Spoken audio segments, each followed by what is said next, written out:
Wyjazd wybieraj.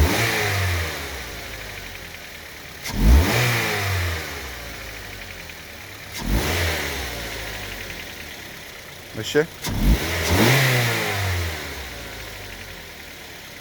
A teraz on troszkę.